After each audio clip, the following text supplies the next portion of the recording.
Back around 1984, the ACJS Executive Board wanted a journal that this organization had more control over. And for many years, ACJS had had an affiliation with the Journal of Criminal Justice. The editor at that time was Kent Jocelyn, and it was a productive one, but it wasn't our own journal. And so the ACJS Executive Board decided to start its own journal, and it wasn't really clear like what it would be called or who the first editor would be. So there was a committee put together, and I think Richard Bennett was on it, and Ed Latessa, maybe Jack Green. They were given the charge of picking the first editor, and they were fortunate to get Rita Simon, who was a major scholar in sociology at the University of Illinois. She had just taken the dean's job at the School of Justice at American University, and she was selected as the first editor of the journal. And I think because she was such an important figure, along with Frida Adler, really establishing the whole study of women in crime in the mid-1970s, that she gave the journal instant credibility with her status as a major scholar and leader in the discipline. So Edward, could you please tell us a little bit about the birth of Justice Quarterly? Prior to Justice Quarterly, Academy of Criminal Justice Sciences essentially purchased the Journal of Criminal Justice for its membership. That relationship began to deteriorate. The journal didn't want to compromise and put people on the editorial board, and it really got a little contentious. And so a decision was made by the board to create its own journal. And so Justice Quarterly was of course what came out of all of that. The board decided to create a new journal. In those days, that took a lot of work and a lot of effort. You had to find a publisher. We had to get an editor. We had to put everything in place. But I think history's bore out that it was a good decision, and it's among one of the top journals in the field. And so, but its beginnings were again not easy. So Justice Quarterly began in 1984. What is your first recollection of this journal, and when did it first come to your attention? It came to my attention actually when it was formed. I heard about it as the Academy was making the decision to form the journal, and one of my first recollections of it was how smart the Academy was in terms of their selection of the first editor, because I think back then at least I was in the sociology department at the time, and so we were more geared toward publishing in both sociology journals but also more geared toward journals that were more sociological in orientation, like criminology, for example. When Justice Quarterly came, I think there was some suspicion about it, that it wasn't going to be a go-to journal by folks that were in sociology. And then they had Rita James Simon be the first editor. Well, that immediately gave it credibility. We all knew Rita James Simon. We all knew the name, we all knew her work and respected it. So I think that was my first recollection, was just how wise that decision was. I don't know who made the decision, but it was really a great decision. And then they followed it up with Frank Cullen. I mean, you can't get too much better than those two people as editors. When Rita handed the editorship over to you, what was that experience like, and what made you decide to apply for the editorship? It was both exhilarating and scary. Exhilarating because this was an opportunity to help shape the field. It was an opportunity to bring to Justice Quarterly, my sense of how we might make this journal the flagship journal of our discipline, and increase its credibility and increase its ability to serve the membership and beyond. And so that was the exhilarating part. The scary part was I didn't want to mess it up. And so following in the footsteps of Rita was big shoes to fill. But I did have a philosophy that served me well, and it's something that I've told other editors that have come after me. That is, when I started out as editor, I thought to myself, what are all the things that editors have done that pissed me off, and don't do them, and that became really, I mean, I'm joking, but I'm not, like actually getting back to people and staying in touch with them about the status of the manuscript. And back then everything was paper and pencil. There was no mail, there was no email, there was no getting in touch with people through the internet. And so running a journal that was sensitive to the interests and needs of authors, that practical aspect of it, that was something else that I hope to bring to the position. Can you talk a little bit about the selection of the first editor? That was, I think, controversial. We had a couple candidates for editor. The board was extremely divided. First editor, of course, was Rita Simon, who had not been actively involved in the academy. There was a lot of disagreement on the part of the board. It was a very, very close vote. I think hard feelings that lasted for a long time. Probably some people that whose careers got sidetracked a little bit, at least in terms of their involvement in the academy. But I think it all worked out well. Rita did a good job establishing the journal. Frank Cullen was the second editor and really continued that work. And really elevated JQ in a relatively short time to one of the top impact journals. So it's been, about 35 years since the journal was first launched. Is it more successful than you ever thought it would be? About as successful? What are your feelings? Are you surprised that it's... That's a good question. It's a crowded marketplace with journals, right? There's tons and tons of journals. I think the Academy, in some ways, was viewed as less scholarly, less academic in its orientation, especially in those days. And there were probably those that didn't think that it could become, again, one of the top journals. And so I won't say I'm surprised, but I think that certainly if we look at the editors that they've had, they've done a great job of maintaining high standards for the journal. Now people look at it and it's one of the first choices, along with, criminology and some of the other top journals in the field. So could you tell me some of the challenges and rewards that came with being editor of Justice Quarterly? Sure. So I was the sole editor of Justice Quarterly for 6 years, from 2010 to 2016. And I think that probably the most difficult aspect of serving as the editor was that I had to evaluate and make decisions on from 200 to 300 manuscripts each year, which is a lot. And I tried to do this in as expeditiously as possible, because I know that authors don't want to wait 6-9 months or longer for a decision, especially given that the modal decision at JQ was a reject, because we could only accept about 10 to 15% of all the manuscripts that we received. So I tried to accept papers within about 60 days. The problem with this is that some of this is really beyond the control of the editor. So you ask individuals to serve as reviewers. They agree to do it within the specified time frame, usually about 3 weeks, and then they don't turn in their reviews, despite weekly reminders. And so after I got comfortable as the editor, in these situations, I would often make a decision based on 2 reviews if both reviewers agreed that the paper should be either accepted or rejected. If there was some disagreement, I would find another reviewer. Another frustrating thing about serving as the editor of the journal is that there were more situations or more cases that I would have predicted in which one person said revise and resubmit and the third person said reject. And in those situations, I often wondered, did these people read the same paper? In those kinds of situations, I would often ask one of the members of the editorial board to sort of play the tiebreaker and look at the 3 reviews and give me an assessment of the paper, especially if it was something outside my own area of expertise. In terms of what's the most rewarding aspect of serving as the journal editor is, I got to read a lot of really interesting work. Not all of those papers made it into the journal, most of them didn't, but I still got to read a lot of really provocative papers. Many of them were way outside my own area of expertise, and I felt like I learned a lot during those 6 years. You recently became the new co-editor of Justice Quarterly along with Mike Lieber. Yeah. What inspired you to take on this awesome responsibility? What enticed you to apply, and what are some of the exciting new directions that you plan to take this journal? Well, in terms of the first 2 questions, for the last 3 months, I've been asking myself the same.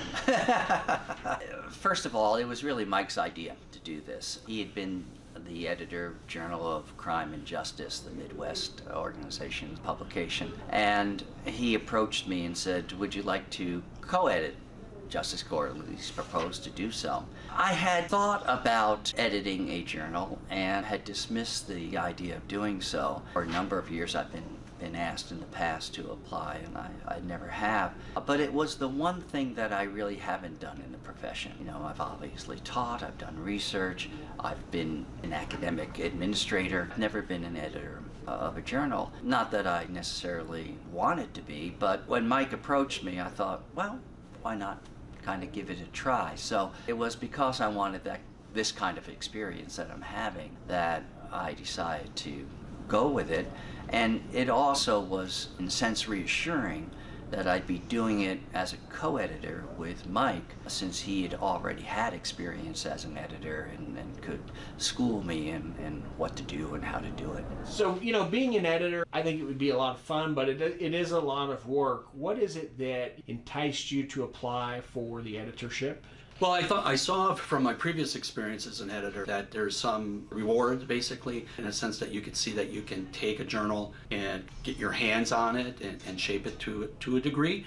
JQ's already pretty well established, so you really don't want to mess it up, but you're hoping you can take it again to that next level. So it was the attractiveness of potentially being a co-editor of a fine journal. And to be honest with you, the other aspects were that it also gave, I felt, some exposure to our university, which is the University of South Florida, so self-plug. And partly was because of the prestige of the journal itself. So we felt that would help with our name recognition in the discipline. But it was really a challenge of taking on a quality journal. You've had the unique experience of serving as a guest editor of the Journal of Criminal Justice Education. Can you talk a little bit about that experience? Yeah, so George Higgins was the editor at the time, and he was looking for people to do special issues. So he had one issue on quantitative methods. I believe Travis Pratt edited it, and then he asked me to edit one on qualitative methods. And it was a really nice experience. I thought I would go and look up the citation counts for the articles that appeared in Scopus. And what I found was, of the top 20 most cited articles in criminal justice education, according to Scopus, 5 of them came from that special issue. And the most cited paper in criminal justice education came from that issue. So I'm kind of excited about that. That is nice. very Yeah. exciting. What's the article and who was the author? The author was Sveinung Sandberg from Norway, and it was What Lies Tell Us About Truth. It was kind of this assumption was the people you interview are going to lie, so is this any value in this? And so it kind of talks about how do we make sense of people, even if they're not fully truthful in the interview, how can we still use that as data? When you were working as the editor, you did some review essays that you published. Yes, I thought, okay, we're a new journal, and we had a number of very good articles, but a new journal has to start from scratch with no submissions, and Rita had done a great job. But how would we make our journal rival criminology? A lot of what I was thinking about is I wanted Justice Quarterly to be the equivalent of ASC's criminology, to be a journal of the same caliber, same influence. Our field was growing. We had a need for a journal that was a general journal that could serve our membership widely.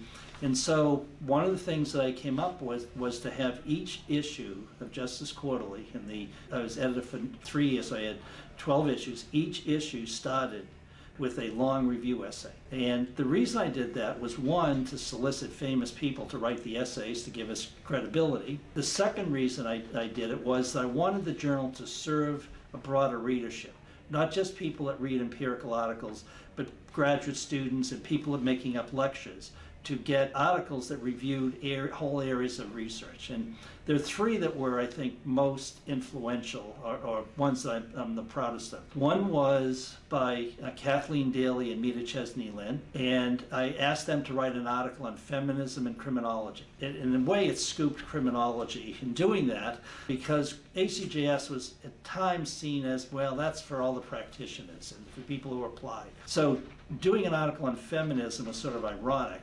at the time, because it brought our organization, or showed that our organization was open to diverse perspectives. And I had known Kathleen Daly, and she recruited me to Chesney Lynn, and they wrote an article, and it has, it's one of the most cited articles in the history of the journal, has over 1,000 citations.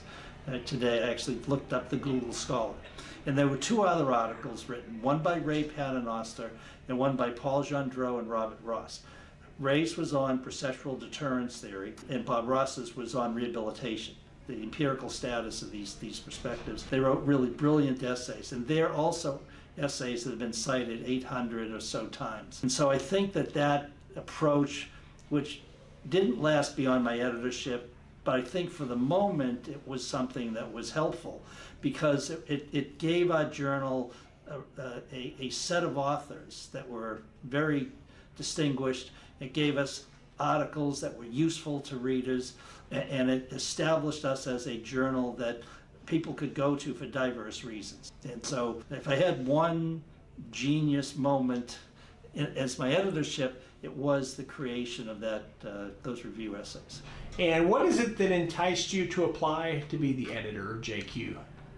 Oh boy, that's a good question. I had served on the editorial board of JQ for a number of years, and the department chair, the school director at ASU at the time, Scott Decker, said, wouldn't it be great if ASU were to house one of these top journals? And I said, yeah, that would be great. And he said, well, why don't you apply to be the new editor of Justice Quarterly? And I said, I thought about it and talked to some people who served as editor, tried to get a handle on how much time it would take and whether, I could feasibly do it within the constraints of what I was doing at the time, which was, I was the director of the graduate program at ASU. And midway through my tenure as JQ editor, I became director of the school, which those 2 years were very difficult, trying to be a full-time administrator and be the editor of Justice Quarterly. But I had great managing editors. They saved me.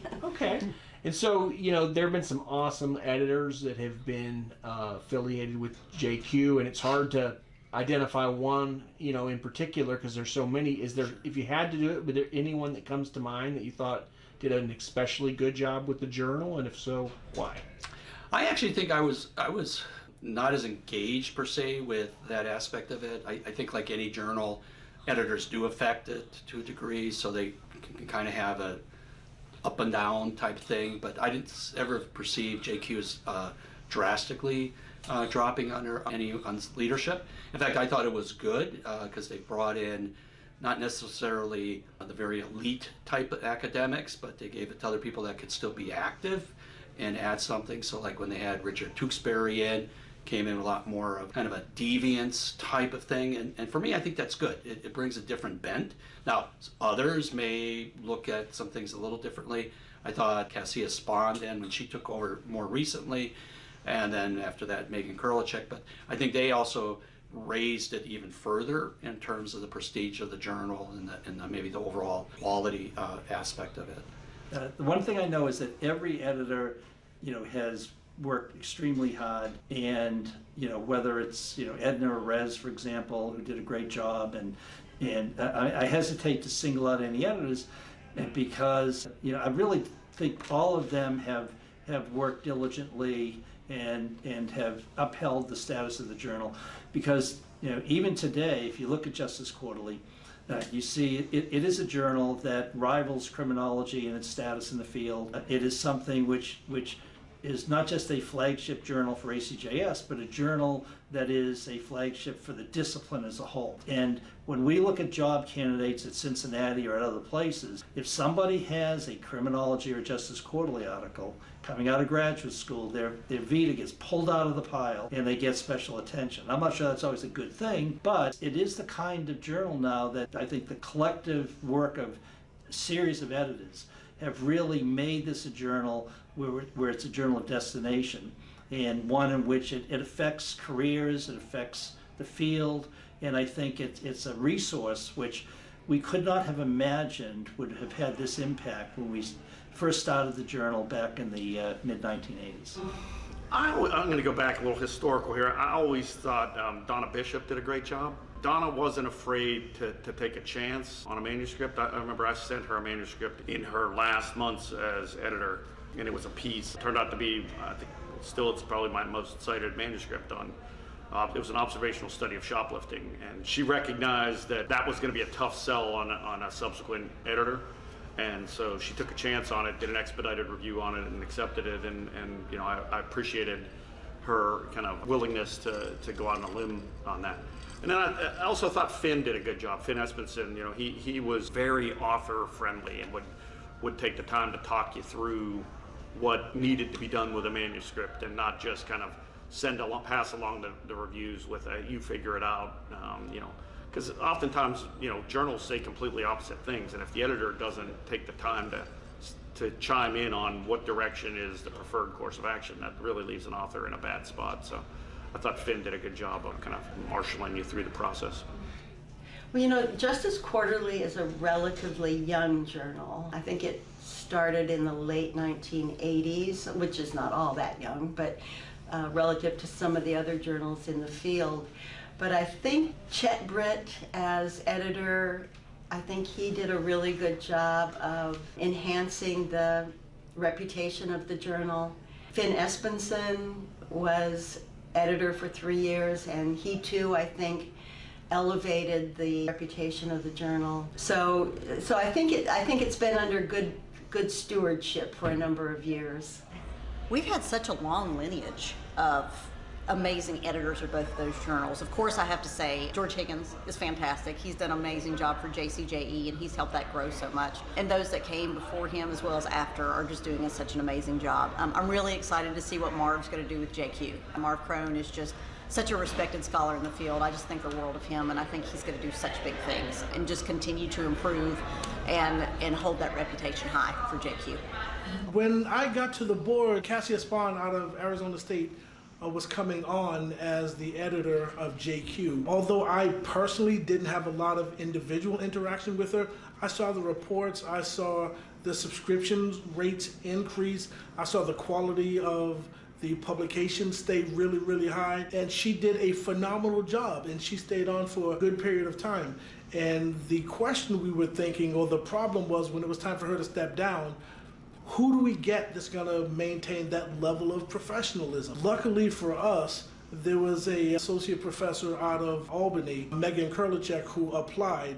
We unanimously decided that she is the right choice. And the question is, how does transition work when Cassia Spahn does such a fantastic job? How do we have a transition where nothing is left behind? But the relationship between Megan and Cassia was such that it was seamless. And we didn't notice that there was a transition of authorship. And Megan jumped in on day one and did a fantastic job. So we kept the quality. Moreover, the quality increased, over the last 5 or 6 years, from being very, very good to being excellent in JQ. And we're really proud of that.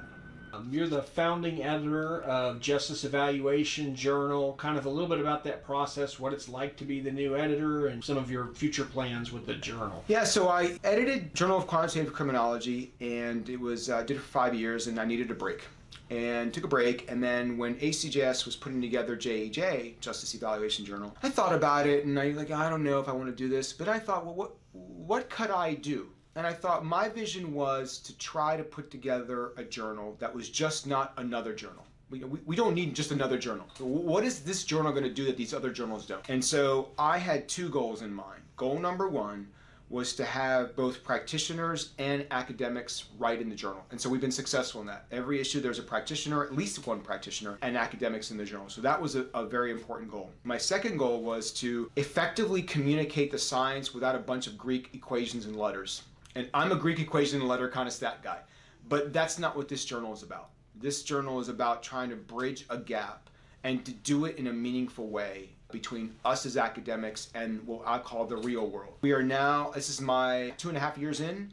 We've just started to fill the 3rd year, 2 issues a year. I don't know if Taylor and Francis wants to do more. It's up to them. I don't make that decision. I don't know if I'll do another term. I think the field needs different sets of eyes and different people driving the airplane. So I think, whether or not I'll apply for a second term, I don't know if they want me to do it. I don't know if I want to do it. And I think it needs to be, diffused throughout the community of scholars. I think there are plenty of other people who could do this as well, if not better than I can, for sure. They might have different ideas and kind of steer the ship in a different direction. So I've enjoyed it so far. I hope people have enjoyed it. And hopefully the legacy of that will be, obviously, the citations, because that means more people are reading it and citing it, but that people actually sit down and go, oh, I really got something out of this. So that's how I ran them. That was my platform. I think being successful in doing that. We've been on time. We haven't been late. So all is good. We haven't had any kind of publishing errors, and so that's always a good thing. When there's no news, that's always good news. I've enjoyed it because it's forced me to think about the field differently than our usual cranking out empirical articles and moving on to the next one. Hopefully the field thinks the same way, and in a year or two there'll be someone else to take it over and they can move on.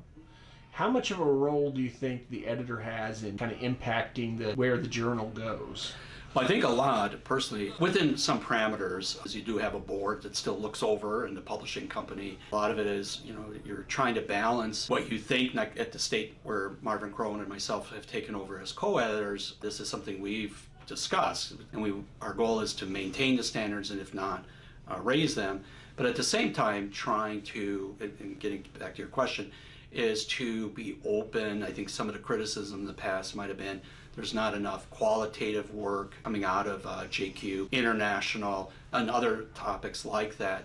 And so we were cognizant of that, and again, we've only been co-editors for the last several months, but we're open to that criticism and want to address it. So if we get submissions, say for example, that are qualitative, we're trying to make an effort to make sure that some of the reviewers are qualitatively trained. And that's been a criticism, that a qualitative person put their work in and only quantitative people are reviewing it, and their methods, they just see the methods differently. So in that regard, an editor can affect it. I just gave the qualitative as an example, can impact if they're open to that kind of work and working with the right type of reviewers that might give it a chance if it meets a quality kind of standard. Same with international or pieces dealing with gender and stuff like that. So I think there's a lot of formation being able to affect a thing. I know when I took over a regional journal, Journal of Crime and Justice, I was the editor for that journal for about 9 years, and we started much different than with JQ, where JQ is really high ranked. That journal was relatively low rank, and I know through the 9 years with the help of the editorial board and reviewers and then people willing to give us their work, we were able to raise that journal's ranking and visibility quite considerably by the kind of policy that editor was trying to take on. JQ shifted that. I think it made it, in my record, somewhat attractive to apply for the editorial position with that prior experience, but I'm trying to retain some of that aspect of openness to discipline. I think also we're trying to make sure too that we're not getting pieces that where a lot of people refer to as salami slicing, that you look at another journal and you kind of see the same authors, not too much of a difference of the piece. We're really trying to do the best we can to make sure we're getting a unique contribution in the journal and to disseminate to the readers of ACJS and nationwide as well. What do you think is one of the biggest challenges that come with that responsibility? I've loved having positions as editors. I was editor of American Journal of Criminal Justice for 6 years. And then I most recently became the editor-in-chief of the Journal of Experimental Criminology. So I was really excited about being able to take over another top journal in the field and build kind of my editorial philosophy, so to speak, into that ascension toward that journal. But as far as an editor, I highly value the experience. One, because I get to meet and work with people from all over the world, expand my own network of outreach in that regard. But the main thing too is I get to kind of see behind the curtain, so to speak, what research is out there and keep a pulse on what reviewers are looking for. So I think it's helping me to become a better writer and more productive in terms of my own research when I start to read the reviews myself from other people's research that's submitted to the journal. I can say, reviewers always comment on this, so I'm going to make sure I'm not going to do that when I write my own paper. So it's kind of like a checklist, so to speak, that I've been developing over my time as an editor of things that I should not do or make sure to do in my own research to hopefully increase the probability of it getting ultimately accepted. What advice would you give to someone that wants to publish an article in JQ?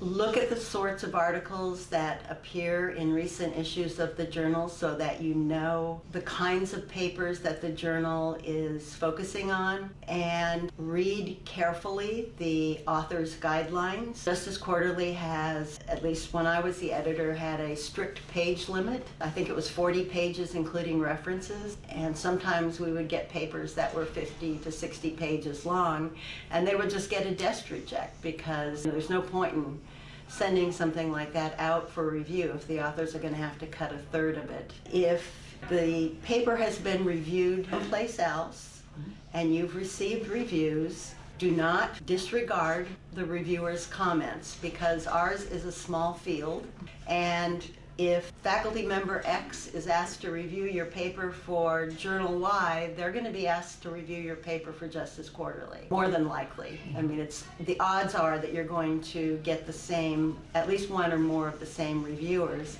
And so I think at least paying attention to the reviewer's comments, making the changes that you think are reasonable. And can you reflect a little bit about what you learned from this experience and provide suggestions as to how future editors of JQ and Journal of Criminal Justice Education can be effective? So yeah, I was the editor of the Criminal Justice Review and International Criminal Justice Review. Both of those journals are owned in-house at Georgia State.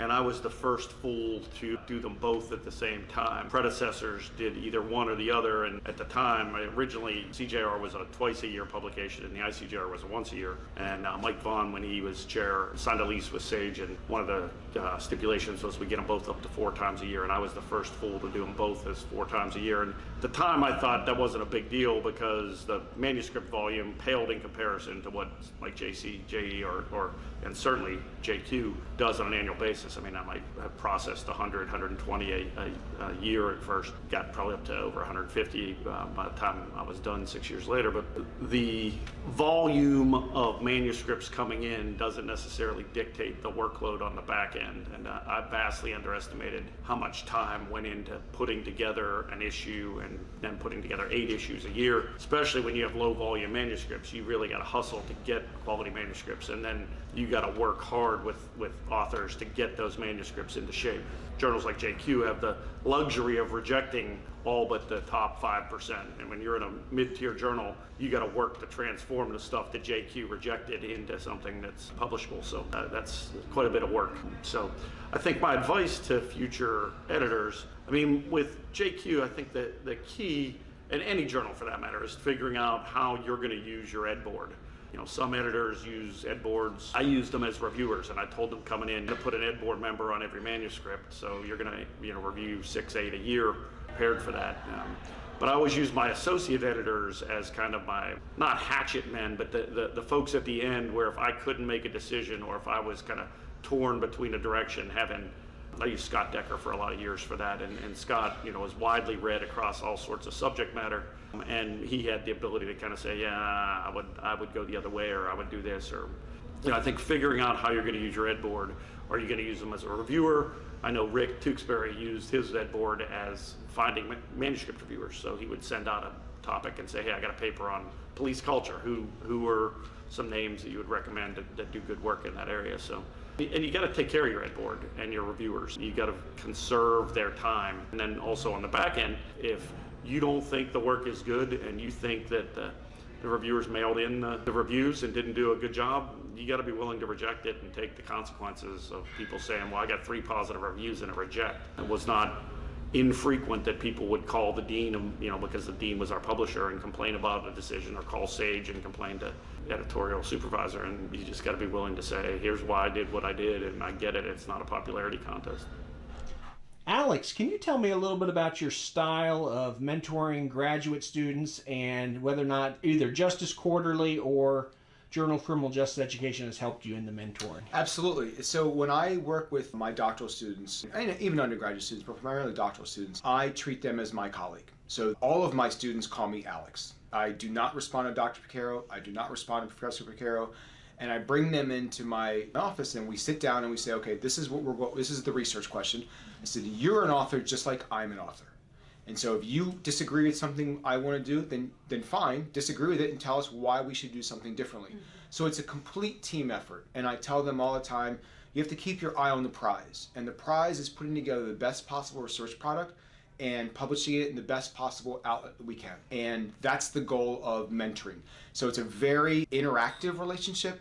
It's a very egalitarian relationship. We are a team when we work together, and that's my approach to working with students. When I was a graduate student, I was tasked with reading all the top journals. And in ACJS, obviously, JQ and JCJE are those journals. And I have my students, every issue comes out, I want you to read every abstract. Your job as a student is to go to the mountain and read and read and read and read and read and learn. They probably don't like that when they are a graduate student, but when they leave and then they get a job and then they come back at a conference, their first academic job, they start in August and they see me in November. You were so right, we're so busy, but I learned so much. And so that's when you know you did the right thing. So those journals are instrumental because JQ publishes top quality research, whether it's qualitative or quantitative, it doesn't matter to me, it's the best possible research.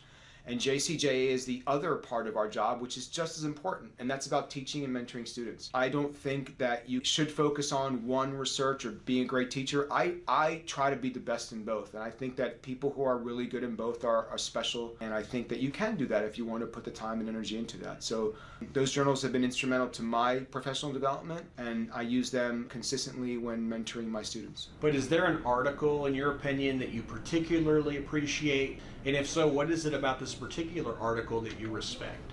Well, that's a hard question. My interest is mainly in the theories of crime and the investigation of those. So Justice Quarterly published an article senior authored by Pratt on social learning theory, which of course is near and dear to my heart, and was a meta-analysis, and that I use in my classes, and that's been an important piece.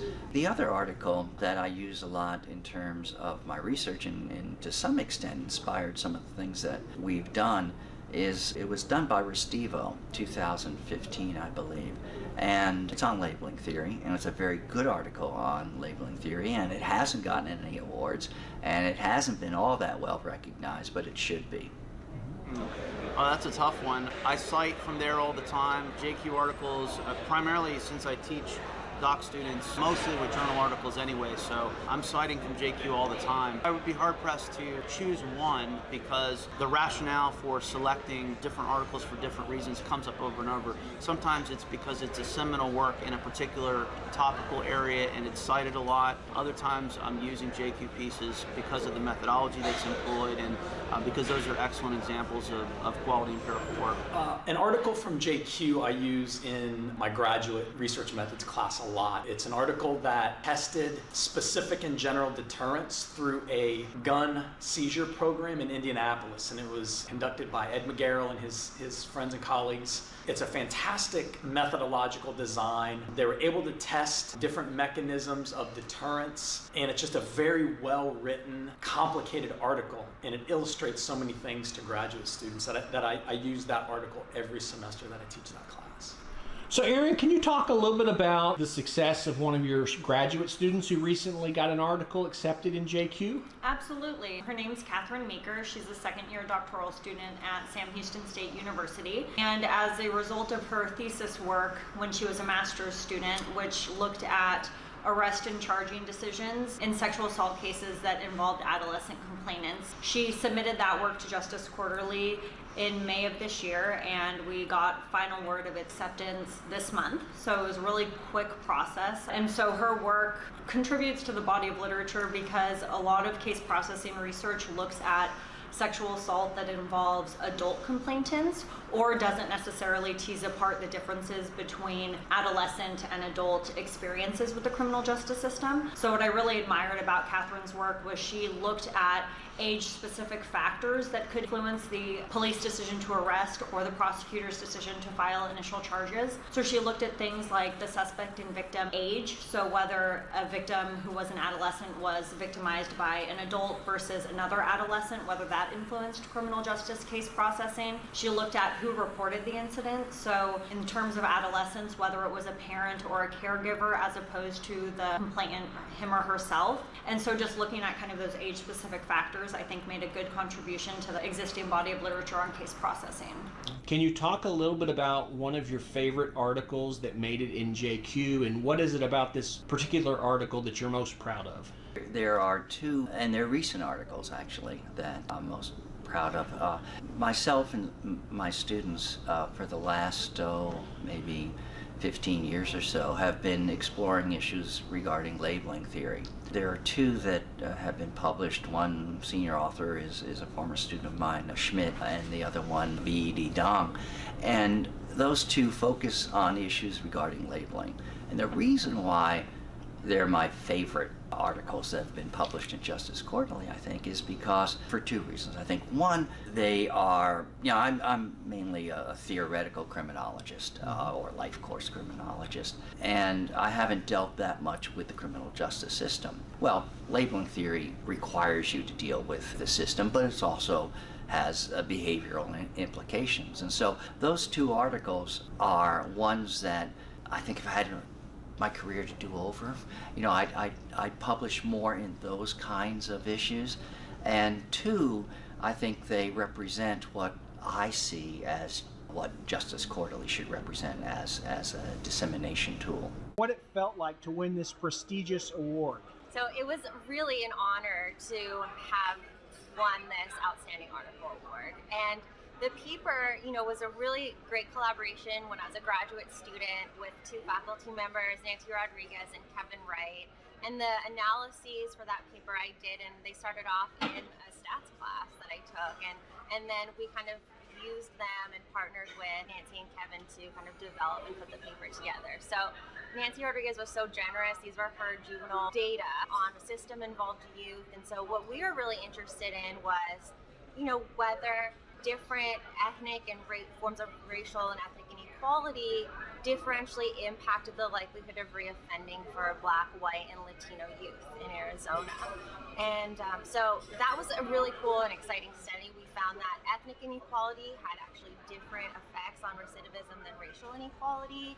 And it really kind of spoke to various dynamics about the Latino paradox and the unique experiences of Latinos living within the Southwest.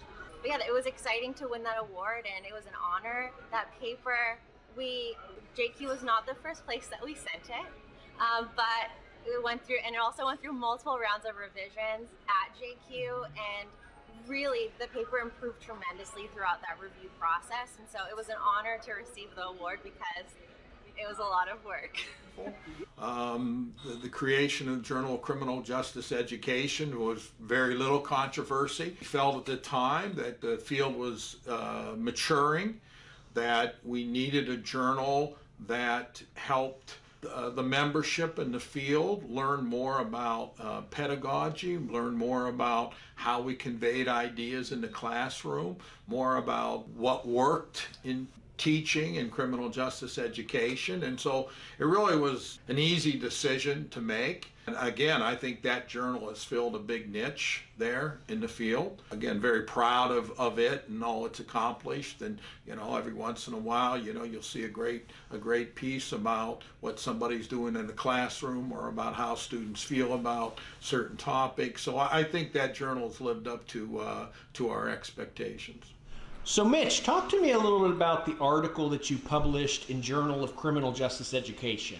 Well, one of the first articles I published in my career was an article over 20 years ago about using history to teach classes on drugs and drug abuse and that sort of thing. As a historian and a criminologist, probably one of the few major journals, criminal justice and criminology, that accepts historically oriented qualitative research.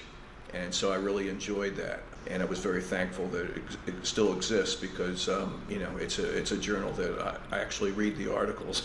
You publish quite a bit on scholarly productivity and criminal justice. You do a lot of work on that. How did you become interested in this topic? And of all the different articles you've looked at with scholarly productivity, which is one that you're particularly proud of? So my research on publication productivity, that's primarily, if not solely, been published in Journal of Criminal Justice Education historically, was basically, it emerged organically through conversations at conferences or just from my friends. Like, we're talking about, like, I wonder if this journal is always going to be a good journal, or what happened to this journal, why it was good and then now it's not, or people used to send stuff here and now they don't. Or so it's the idea is that all these conversations we have, it's like we have PhDs, right? We're scientists. It's an empirical question, so let's analyze it, right? Probably of my articles on research productivity, publication productivity, probably the most exciting one for me, and it was actually one of the first ones that I did on the publication trajectories of scholars, because I was able to apply my methodological orientation and skill set trajectory models to a empirical question about how many trajectories are there for academics. And so it was really cool to see how there are different groups of academics that publish at different rates as far as annual productivity, but it also knocked away some of the anxiety that people probably likely have with the expectation of publisher perish. People are publishing 10 articles a year. What's going on? I can only get one. I can only get two.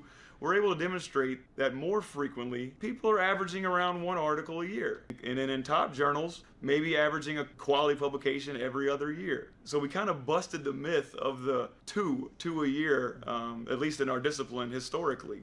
Now there's going to be some generational changes, and I'm actually thinking about, it's been a decade since that paper come out.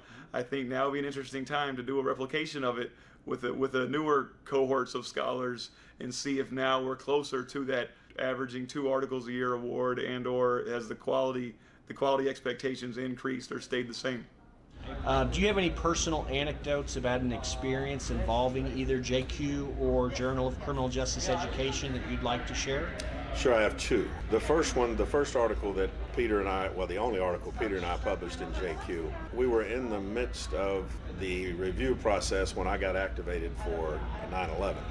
And so I was sent to an island called Diego Garcia, which is 1,000 miles off the southern tip of India, for 5 months. And that left Pete to do all the work, basically going through the revision process, doing the revise and resubmit, and getting the article accepted. And so that was really the only article we ever wrote together where he did the lion's share of the work. The second article that I was a part of in JQ also has an interesting story behind it, because I was at Eastern Kentucky University and I saw that Pam Wilcox got hired at the University of Kentucky. And so I picked up the phone one day and I called Pam, because we'd met at either ACJS or ASC and had known each other for years. I said, Pam, it's silly that we live 30 minutes away from each other and don't co-author together. So why don't I come up there to your office and we talk about publication opportunities?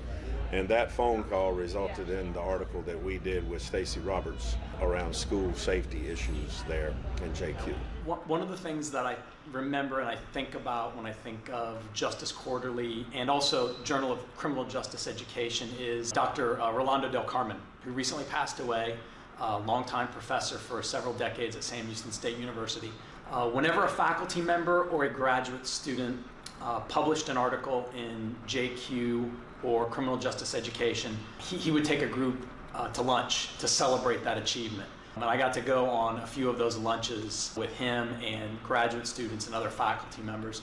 And it was just a really nice celebration, because he was so happy for the people that published articles there, and he was so happy to celebrate that achievement. And it really was an important achievement to him. He took great pride when one of his students and colleagues published there. So he held those two journals in such high regard, and he liked celebrating when people publish there. So that's the memory that comes to mind when I think about those two journals.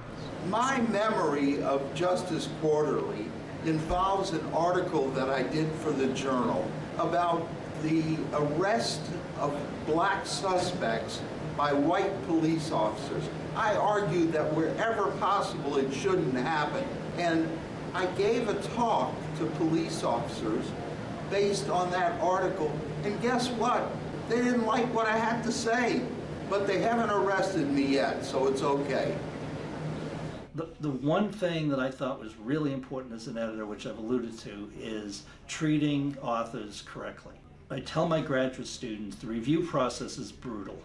You have you do everything right, and you can still get rejected.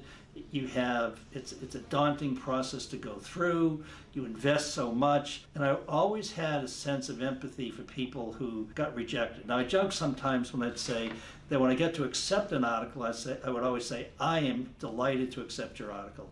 And when I had to reject an article, I would say the reviewers unfortunately didn't accept your article, right? So I did try to take as much credit as I could. But I think the biggest thing that I always tried to do was to put myself in the role of a person who had been rejected, because I had been many, many times in my career, and to do something right back to them in a way that was constructive, affirming, providing opportunities of where they might go next with the manuscript. And the one story that sticks in my mind is I was at a conference, and I walked by Charles Lindquist, who was at University of Alabama, Birmingham, and he stopped me, and I had just recently rejected his article, and I was thinking, oh no, this is awkward.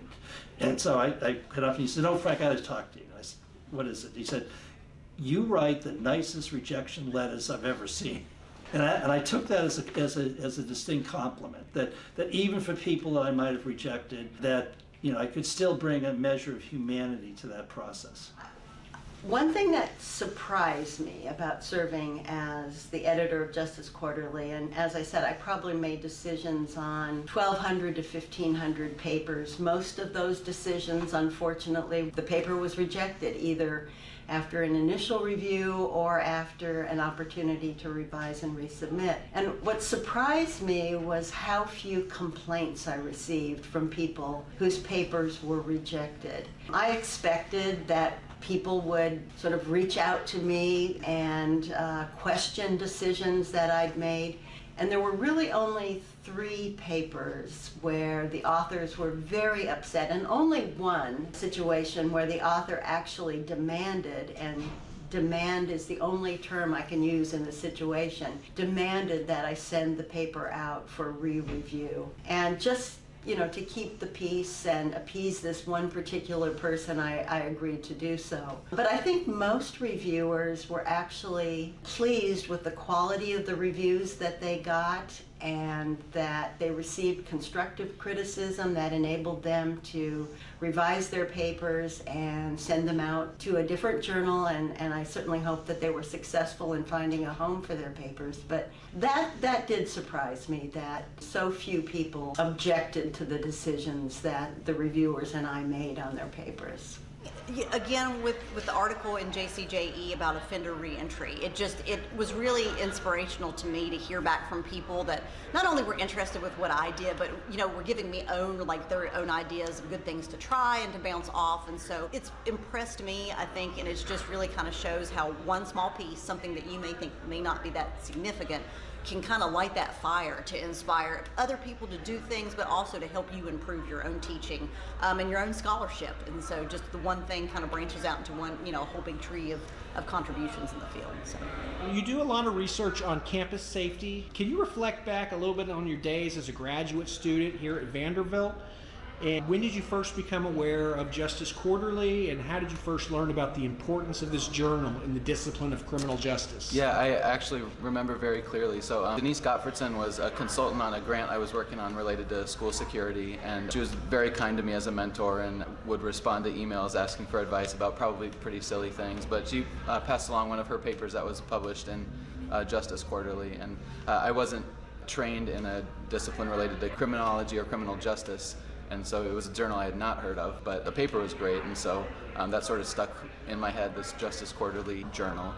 And then as time went on and I started learning more about this field, I sort of began to understand its reputation and stature in the field, and yeah, it publishes great research. We were chatting about before we started rolling the camera. Oh yeah, of course. I don't want to ruin the surprise for my presidential address, but one of the items I'm addressing is that in terms of us making a broader real-world impact, we might be producing too much research. I'm certainly not saying JQ is producing too much research. We live in a setting where there's a great deal of predatory journals, or we may call them pseudo-journals, pay-to-play journals, where authors are submitting work, they're undergoing this minor, low-scrutiny peer review process, getting accepted. Sometimes they pay to see their works published. And we as academics know those works aren't of the same level of repute. They didn't undergo the same tedious process. Those findings may be questionable. But when we expect a broader field, criminal justice practitioners, policymakers, and anyone from the public to look at our research, they don't know the difference between the high quality work in JQ and an open access journal. We lose our meaningful research in places like the American Journal of Criminal Justice and JQ because there's so much out there. And Google results may send someone to a predatory journal as opposed to the quality journals like JQ and AJCJ. So you mentioned the journal's called Justice Quarterly, yet it comes out 6 times a year. What's up with that? I asked somebody who was the board of ACJS at the time. He was regional trustee, Brad Smith, and he just joked and he's like, no one will notice if we call it JQ. And I said, yeah, but you're confusing people like me and my students because quarterly means 4 times a year, not 6 or 8. And he said, because we have a name recognition of JQ, we don't want to change it. And so they're moving away from calling, he said, and everyone I've talked to since then, of calling it just quarterly, and now it's just JQ. And so as long as no one asks what the J and Q stands for, I guess it's okay.